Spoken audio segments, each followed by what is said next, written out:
hadis mengadankan di telinga bayi, wallahu a'lam, saya berpandangan bahwasanya hadisnya sangat lemah, ya, tidak bisa saling menguatkan satu sama lain dan tidak dipungkiri masalah mengadankan di telinga bayi terjadi khilaf di kalangan para ulama, tapi sebagaimana kita katakan tadi hadisnya hadis yang sangat lemah, tidak bisa saling menguatkan. Wa qala Tirmidzi hadisun sahih wal amalu alaih. Ini kata Imam At-Tirmidzi dan dicantumkan juga oleh Syekh Al-Albani. Ini hadis sahih dan boleh diamalkan. Jadi kata Al-Imam Nawawi, wa naqala ashabuna mithla hadzal hadis an fi'li Umar ibni Abdul Aziz rahimahullah. Kalau memang hadis ini bermasalah, tentu sekelas Sayyidina Umar bin Abdul Aziz, pemimpin yang adil itu tidak akan mengamalkannya. Assalamualaikum warahmatullahi wabarakatuh. Bismillah walhamdulillah, assalatu wassalamu ala rasulillah Sayyidina Muhammad ibn Abdullah wa ala alihi wa sahbihi wa mawalah, la hawla wa la quwata illa billah, amma ba'dah.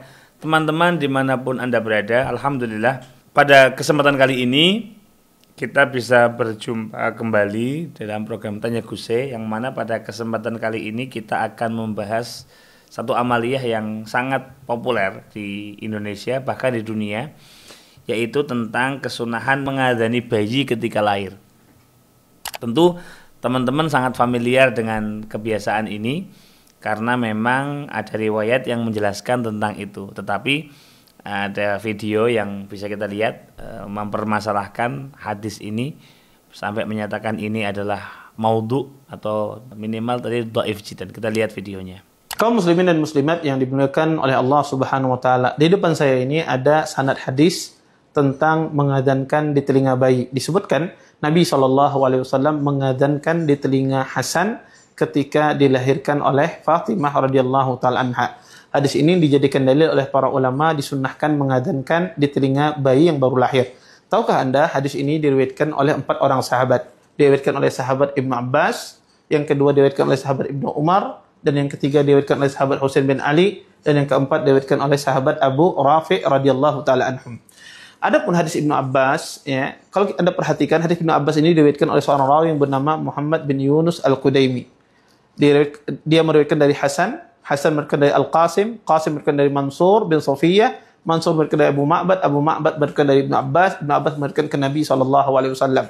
Tetapi di dalam sanad ini ada seorang rawi yang bernama Muhammad bin Yunus Al-Qudaimi. Muhammad bin Yunus Al-Qudaimi ini dikatakan oleh Imam Abi Dawud dan Imam Ad-Darqutni seorang rawi pendusta. Seorang rawi pendusta. Bahkan Ibn Hibban mengatakan kana yadul hadis al-thiqat. Dia suka memasukkan hadis terhadap rawi-rawi yang terpercaya. Oleh karena itu, para ulama menghukumi hadis Ibnu Abbas ini sanadnya adalah hadis yang palsu. Yang kedua adalah hadis Ibnu Umar radhiyallahu taala anhu. Hadis ini diriwayatkan oleh Qasim bin Hafs. Beliau meriwayatkan dari Abdullah bin Dinar, Abdullah bin Dinar meriwayatkan dari Ibnu Umar meriwayatkan ke Rasulullah sallallahu alaihi wasallam. Kalau Anda perhatikan sanadnya, di dalam sanadnya ada seorang rawi yang bernama Al-Qasim bin Hafs Al-Umari. Al-Qasim bin Hafs Al-Umari ini dikatakan oleh Hafidz Ibn Hajar matruk, seorang rawi yang ditinggalkan hadisnya. Bahkan Imam Ahmad menuduh beliau ada seorang rawi pendusta. Oleh karena itu hadis Ibnu Umar ini hadis yang sangat lemah karena di dalam sanadnya ada seorang rawi yang bernama Al-Qasim bin Hafs. Yang ketiga adalah hadis yang diriwayatkan dari hadis Husain bin Ali. Kalau Anda perhatikan sanadnya, ini diriwayatkan dari Yahya ibn al-Ala, kemudian dia meriwayatkan dari Marwan bin Salim, Marwan meriwayatkan dari Talha meriwayatkan dari Husain bin Ali meriwayatkan ke Nabi SAW. Kalau Anda perhatikan sanadnya, di dalam sanadnya ada seorang rawi bernama Yahya bin al-Ala. Yahya bin al-Ala al-Bajali ini dikatakan oleh Hafidz Ibn Hajar matruk, seorang rawi ditinggalkan hadisnya. Bahkan Imam As-Saji menuduh dia ada seorang rawi yang pendusta. Adapun Marwan, kemudian syekhnya Marwan bin Salim juga seorang rawi yang sangat lemah. Dikatakan oleh Ibn Hajar matruk, ditinggalkan hadisnya. Kemudian gurunya lagi Talha bin Ubaidillah, seorang rawi yang majhul, tidak dikenal kredibilitasnya dalam ilmu hadis. Kalau Anda perhatikan hadis Husain bin Ali ini sanadnya bersambung dengan rawi-rawi yang sangat lemah, sehingga sebagian para ulama menghukumi hadis Husain bin Ali ini hadis yang palsu. Sebagian lagi menghukumi hadisnya adalah hadis yang sangat lemah. Yang keempat adalah hadis Abu Rafi. Hadis Abu Rafi ini diriwayatkan dari Asim bin Ubaidillah. Beliau meriwayatkan dari 2 orang, Ali bin Husain dan Ubaidillah bin Abi Rafi. Kemudian keduanya meriwayatkan ke Abu Rafi meriwayatkan ke Nabi SAW. Di dalam sanadnya ada seorang rawi bernama Asim bin Ubaidillah. Asim bin Ubaidillah ini dikatakan oleh Imam Bukhari munkarul hadis, sangat mungkar dalam periwayatan hadis. Hal yang serupa juga dikatakan oleh Imam Abu Zur'ah, Imam Abu Hatim. Sehingga para ulama menilai hadis Asim bin Ubaidillah ini adalah hadis yang sangat lemah. Dari pemaparan tadi Anda bisa lihat 4 hadis ini ada sebagian hadisnya dihukumi oleh para ulama palsu, ada sebagian hadisnya dihukumi oleh para ulama sangat lemah. Maka hadis-hadis ini tidak bisa saling menguatkan, sehingga hadis mengadzankan di telinga bayi, wallahu a'lam, saya berpandangan bahwasanya hadisnya sangat lemah, ya, tidak bisa saling menguatkan satu sama lain, dan tidak dipungkiri masalah mengadzankan di telinga bayi terjadi khilaf di kalangan para ulama.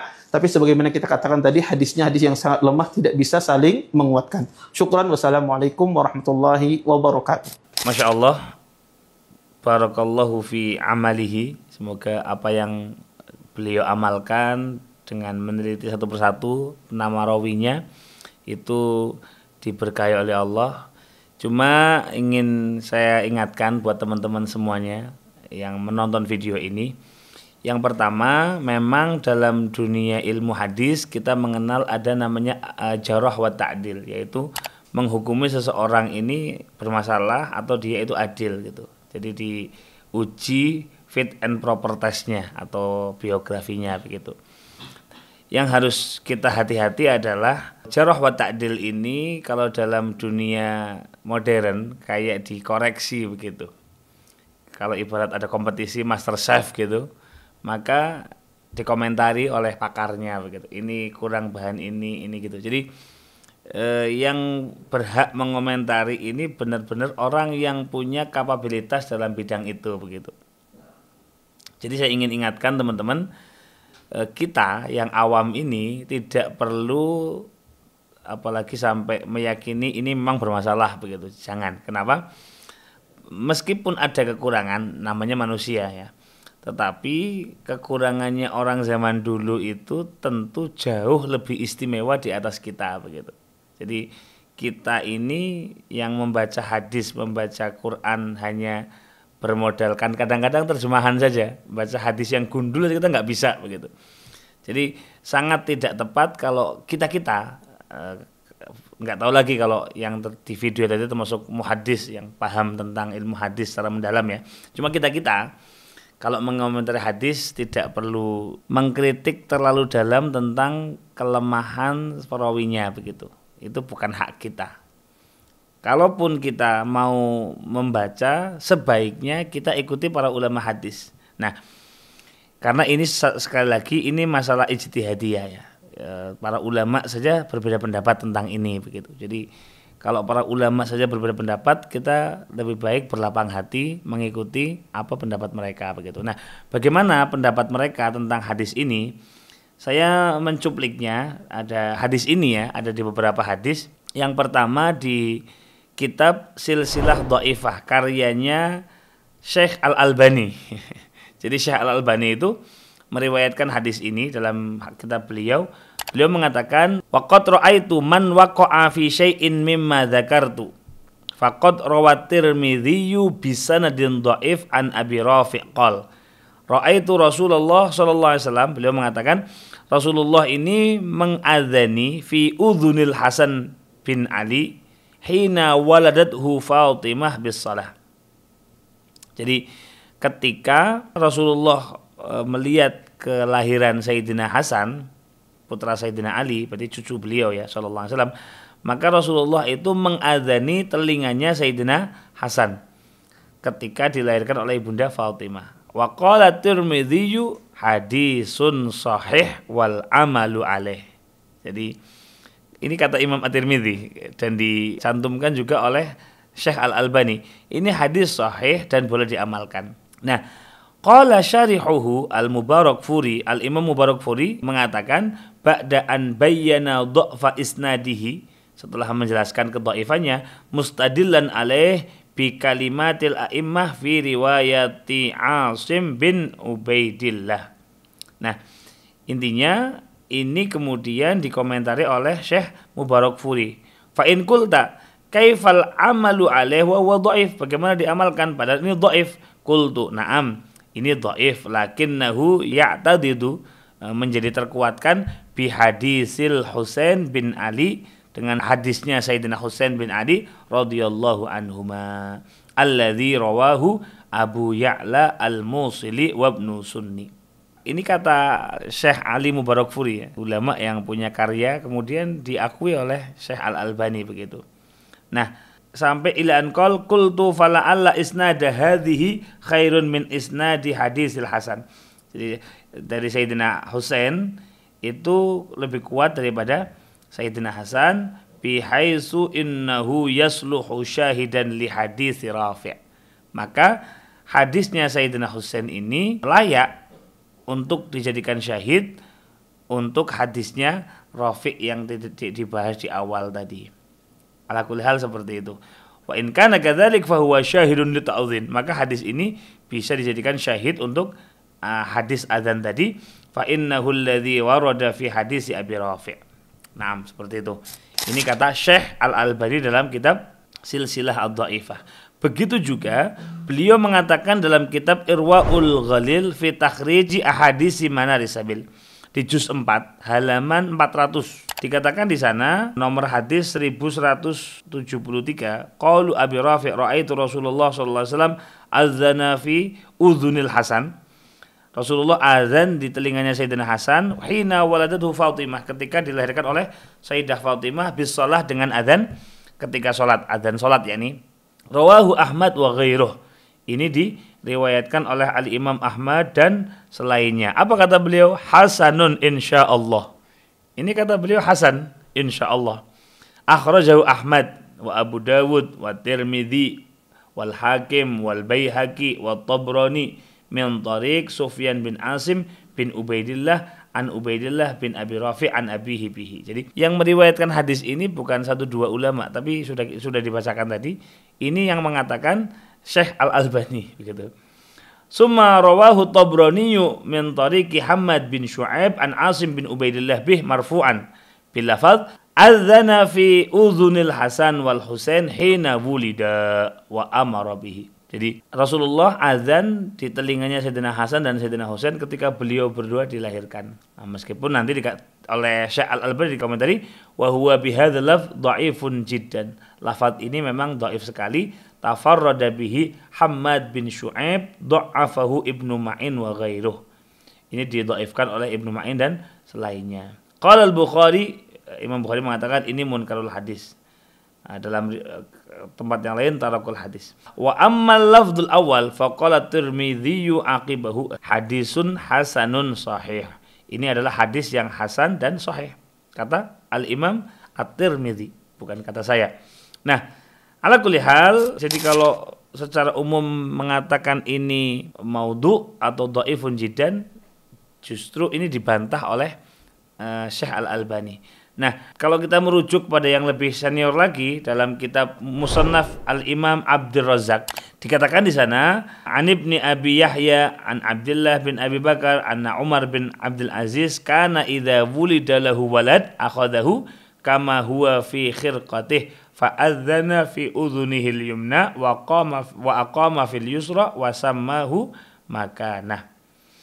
Jadi Sayyidina Umar bin Abdul Aziz, khalifah yang sangat adil itu, beliau ini ketika dilahirkan anak untuk beliau punya anak begitu, beliau mengambilnya kemudian diadzani di telinga kanannya, diiqomai di telinga kirinya. Nah, hal yang serupa dinyatakan oleh Al-Imam Nawawi dalam kitab beliau Al-Majmu' Syarhul Muhadzab di juz 8 kalau yang saya miliki nuskhahnya. Dikatakan di sana pada halaman 334. Apa kata Al-Imam Nawawi? Beliau mengatakan as-saniyatu asyarata, kesunahan yang ke-12. Apa itu? As-sunnatu an yu'azzina fi udhunil mauludi inda wiladatihi dzakaron kana au unsa. Jadi sunnah untuk mengazani telinganya si maulud, bayi ya nih, ketika dilahirkan, baik bayinya laki-laki atau perempuan. Wa yakunul adzan bilafzi adzanis salat. Adzannya seperti adzan salat, seperti pada riwayat tadi. Kenapa? Li hadis si Abi Rafi' alladzi dzakarahul musannif. Sebagaimana hadis yang disebutkan oleh Abi Rafi' dan disebutkan oleh Al-Imam Musyairazi dalam kitab muhadzabnya ya. Wa qala jama'atun min ashabina, kata Imam Syafi'i, ulama-ulama dari mazhab Syafi'i mengatakan yustahabbu an yu'adzina fi udhunihil yumna, dianjurkan untuk azan di telinga kanan, wa yuqimas sholata fi udhunihil yusra, diiqamai di telinga kiri. Wa qad rawaina fi kitabi Ibni Sunni anil Husain bin Ali radhiyallahu anhuma, sebagaimana kami telah meriwayatkan dalam riwayatnya atau kitabnya Ibnu Sunni dari Sayyidina Husain bin Ali radhiyallahu anhuma. Qala, Rasulullah bersabda apa? Man wulida lahu mauludun, barang siapa yang memiliki anak, fa adzana fi udhunihil yumna, diadzani telinga kanan, wa aqama fi udhunihil yusra, diiqamai di telinga kiri, lam tadurruhu ummus sibyan, maka tidak akan diganggu oleh Ummu Sibyan. Siapa Ummu Sibyan? Wa Ummu Sibyani at-tabi'atu minal jin, itu adalah yang mengikuti anak-anak dari bangsa jin. Wa naqala ashabuna mithla hadzal hadis an fi'li Umar ibni Abdul Aziz rahimahullah. Jadi kata Al-Imam Nawawi, hadis ini itu adalah apa yang dilakukan oleh Sayyidina Umar bin Abdul Aziz rahimahullahu ta'ala. Artinya apa? Kalau memang hadis ini bermasalah, ya ini maudhu begitu ya, tentu sekelas Sayyidina Umar bin Abdul Aziz, pemimpin yang adil itu tidak akan mengamalkannya, pasti akan membuang jauh-jauh hadis ini. Faktanya menurut Imam Nawawi dan para ulama tadi seperti dalam Musannaf Abdul Razak, ternyata Sayyidina Umar bin Abdul Aziz pun melakukan hadis ini, mengamalkan hadis ini ketika anak beliau lahir dengan mengadzani dan mengiqamai seperti itu. Jadi setelah ini semua, saya rasa lebih aman. Saya tidak mengatakan Ustadz tadi salah ya, karena saya belum tahu. Barangkali memang ada ulama-ulama yang menyatakan ini dhaif, jiddan, ini maudhu dan sebagainya. Tapi kita bisa menghadirkan ulama-ulama yang memperbolehkan bahkan menganjurkan seperti itu. Semoga menjadi ilmu yang bermanfaat untuk kita semua. Assalamualaikum warahmatullahi wabarakatuh.